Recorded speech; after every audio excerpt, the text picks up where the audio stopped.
होतावे गर्मी अब नाचब ना हे बाबू मनवा पे अपना तू रखत निकाबू ए है ना सुना होतावे गर्मी अब नाचब ना हे बाबू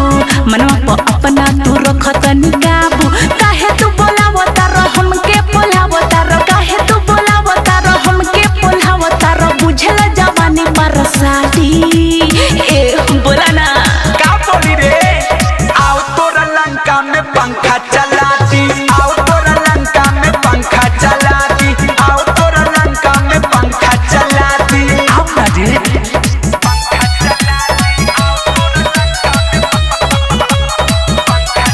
में मिक्स बाय आनंद आसवानी आओ तोरा लंका में पंखा चला दी आओ तोरा लंका में पंखा चला दी आइल बारू हमरा टोली में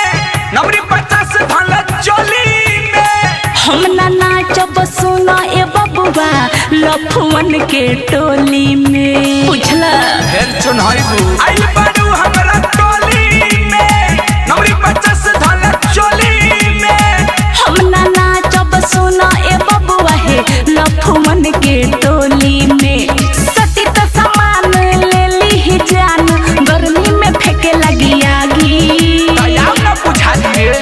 आओ तोरा लंका में पंखा चला दी आओ तोरा लंका में पंखा चला दी आओ तोरा लंका में पंखा चला दी Music director Vikas Raj.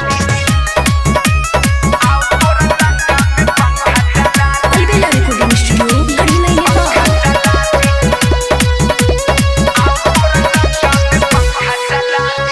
Side हटावा सब झमेला के गाना बजावा याला बेला के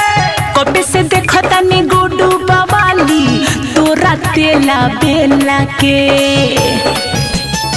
साइड हटावा सब झमेला के गाना बजावा याला बेला के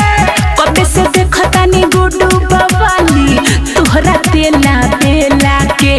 चढ़ी स्टेज पर कादन करेज पर हौ बारूद हम जादी आओ तोरा लंका में पंखा चला दी आओ तोरा लंका में पंखा चला दी आओ तोरा लंका में पंखा चला दी होतावे गर्मी अब नाचब ना हे बाबू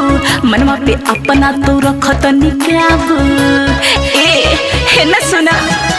होतावे गर्मी अब नाचब ना हे बाबू मनवा पे अपना तू रखत निकाबू काहे तू